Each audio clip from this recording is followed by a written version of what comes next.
Namaku Arta. Aku bekerja sebagai editor video lepas yang hampir seluruh waktuku kuhabiskan di dalam kamar kontrakan kecil berukuran 3 kali 4 meter. Kehidupanku sangat sederhana dan hampir tak pernah berubah dari hari ke hari. Pagi membuat kopi, duduk di depan komputer, mengedit video hingga malam, lalu tidur larut karena terbiasa begadang. Tak banyak yang bisa diceritakan dari hidupku kecuali satu hal yang membuatku merasa seperti berada di batas antara waras dan gila. Sesuatu yang bermula 3 bulan lalu ketika telepon pertamaku berbunyi di tengah malam. Awalnya aku mengira itu hanya salah sambung. Nomornya tak terdaftar, hanya deretan angka ganjil yang tidak sesuai format nomor ponsel biasa. Aku angkat dengan nada malas dan berkata halo beberapa kali, tapi tak ada jawaban. Hanya terdengar suara napas berat, panjang, dan pelan. Aku pikir itu hanya orang iseng yang ingin menakut-nakuti, jadi aku matikan panggilan dan kembali tidur. Namun malam berikutnya telepon itu datang lagi, pada waktu yang sama, dengan nomor yang sama, dan suara yang sama. Saat itu aku mulai merasa aneh tapi tetap mengabaikannya.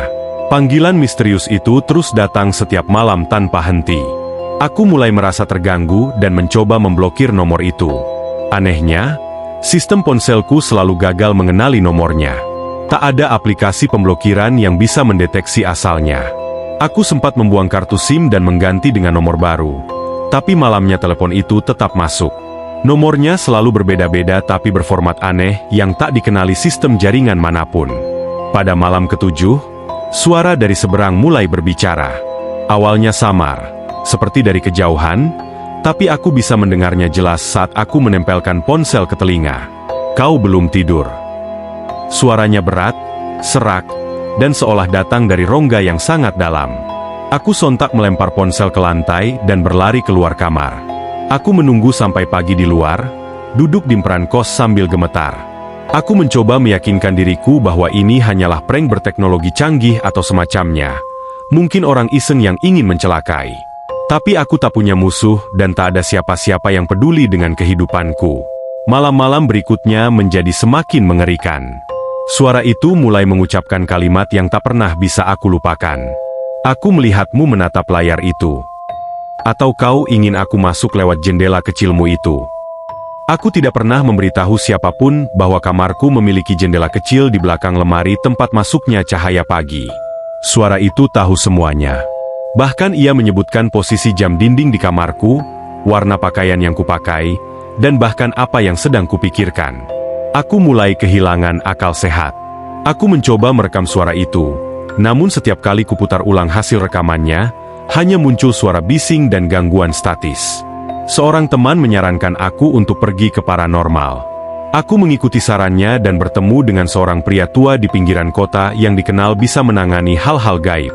Ia mendengarkan ceritaku lalu menyuruhku mematikan ponsel selama 7 hari tanpa menyentuhnya sama sekali. Katanya jika kuturuti, suara itu akan pergi. Aku menurut dan menyimpan ponselku di dalam laci. Hari pertama hingga ke-6 berjalan lancar. Tak ada suara, tak ada mimpi aneh, tak ada kejadian ganjil. Tapi malam ke-7, tepat saat aku hendak tidur, terdengar dering telepon dari dalam laci. Aku kaget karena ponselku seharusnya mati dan sudah kulepas baterainya. Saat aku buka laci itu, ponselku menyala sendiri dan ada satu panggilan masuk. Nomornya kosong. Aku tidak mengangkatnya. Tapi suaranya muncul dari balik dinding. Aku tetap tahu kau mendengarkan. Aku menjerit dan berlari keluar kamar. Kali ini aku pergi ke rumah ibuku di desa, berharap bisa menjauh dari semua ini. Tapi malam itu telepon rumah berdering. Ibuku yang mengangkatnya. Aku melihat raut wajahnya berubah pucat lalu, ia menatapku dengan ketakutan. Dia menanyakan namamu. Malam demi malam berubah menjadi teror tanpa henti. Suara itu kini tidak hanya muncul di ponsel atau telepon rumah. Aku mendengarnya dari radio, televisi yang tak pernah kuhidupkan, bahkan dari kipas angin yang berputar pelan. Ia selalu tahu di mana aku berada. Ia menyapaku dengan tenang dan menakutkan, seolah ingin mengajakku bicara, seolah mengenalku jauh lebih dalam dari siapapun. Aku sudah tidak tidur selama berhari-hari. Tubuhku kurus, mataku cekung, dan pikiranku mulai retak. Aku mendengar suara itu bahkan di dalam kepalaku, menyuruhku untuk menjawab telepon berikutnya dan mendengarkannya sampai selesai. Aku ingin kau melihat wajahku. Malam itu, aku menyerah. Aku duduk di lantai, menatap ponsel yang mulai berdering lagi untuk kesekian kalinya. Jari-jariku gemetar saat menyentuh layar. Aku angkat dan tidak berkata apa-apa. Suara itu tertawa pelan lalu berubah menjadi tangisan menyayat yang menggema, seperti dari dalam sumur dalam. Aku mendengar suara langkah kaki mendekat dari arah belakang. Tapi tidak ada siapapun di belakangku. Aku pergi ke psikiater dan diberikan berbagai jenis obat penenang. Mereka bilang aku mengalami delusi karena stres. Tapi aku tahu ini bukan halusinasi. Ini nyata. Setiap hari aku menulis tentang suara itu di dinding kamar. Nama-nama yang disebutkannya, tempat-tempat yang ia tahu, semua aku buat daftar.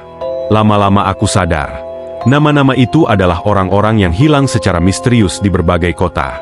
Aku mulai mencocokkan dengan berita lama dan semuanya cocok. Aku mulai percaya bahwa suara itu bukan hanya sekadar makhluk gaib, tapi sesuatu yang jauh lebih tua, lebih purba, dan lebih jahat dari apapun yang dikenal manusia. Ia menelusuri kehidupan manusia lewat suara, merasuk dari kejauhan, mengirimkan rasa takut lewat gelombang elektronik. Pada malam terakhir, aku tidak bisa menolak lagi. Suara itu memanggilku tanpa alat. Ia ada di mana-mana. Di dalam dinding, di balik lantai, di cermin, dan dalam napasku sendiri. Ia bilang sudah waktunya aku melihat siapa sebenarnya dirinya.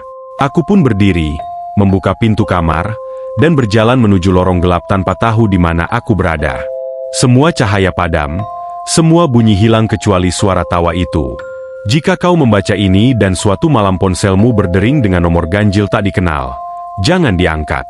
Jika suara itu memanggil namamu, jangan menjawab. Dan jika ia mulai mengetuk lewat suara-suara di sekitarmu, maka ingatlah satu hal. Ia tidak pernah menelepon sembarang orang. Ia hanya menelepon mereka yang sudah waktunya pergi. Dan jika kau mendengarnya malam ini, maka bersiaplah. Karena tidak ada tempat untuk bersembunyi. Namun aku belum selesai. Karena saat aku mengira telah mencapai akhir dari segalanya, justru di sanalah semua mulai kembali lagi. Saat aku membuka pintu menuju lorong gelap itu, langkah kakiku seperti tidak menapak ke dunia nyata. Lorong tersebut tak memiliki dinding, tak memiliki ujung, hanya kegelapan yang bergerak dan berdesir seperti kabut tebal yang hidup. Aku berjalan perlahan, tidak tahu arah, tapi langkahku seolah dituntun oleh suara yang kini tak hanya terdengar, tapi terasa berbisik langsung di dalam jiwaku. Suara itu bercerita tentang banyak hal, tentang manusia yang dulu pernah menolak untuk mendengarkan, tentang mereka yang berusaha kabur, tentang yang mencoba melawan. Semuanya berakhir di tempat ini, tempat suara itu tinggal, tempat panggilan-panggilan berasal. Aku melihat bayangan tergantung dari langit yang tidak terlihat, menggeliat pelan seperti mayat dalam mimpi buruk. Beberapa dari mereka membuka mata saat aku lewat, seakan ingin memberitahu sesuatu, tapi mulut mereka dijahit oleh benang suara itu sendiri. Sebuah ruangan terbuka muncul di hadapanku. Dindingnya dari bisikan, lantainya dari gema, dan di tengahnya berdiri sebuah kursi kayu tua yang bergerak sendiri. Suara itu memintaku duduk.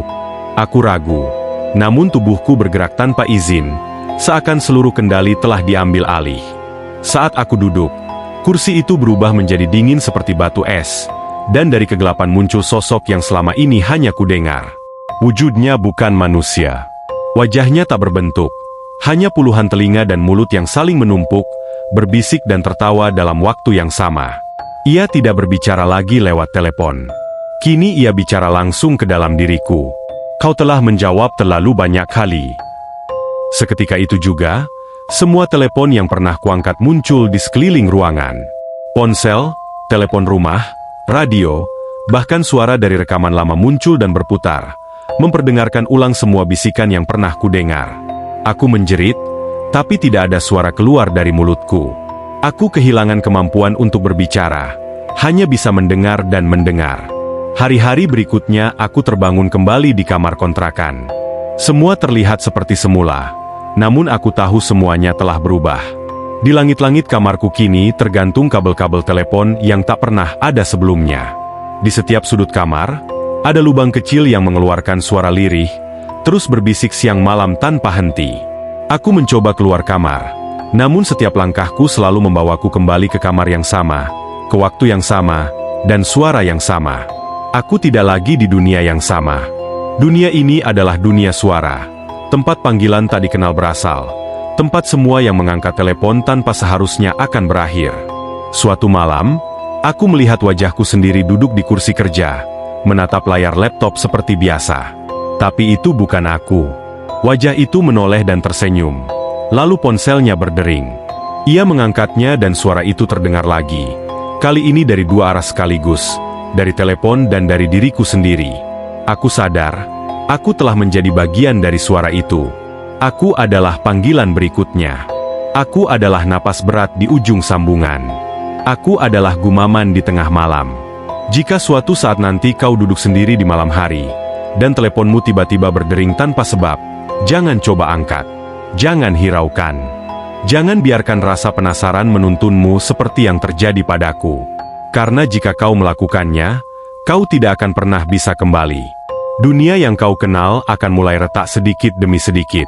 Dan ketika kau sudah terlalu dalam, suara itu akan menemukanmu, memanggilmu dengan lembut, dan membuatmu percaya bahwa ini hanya mimpi.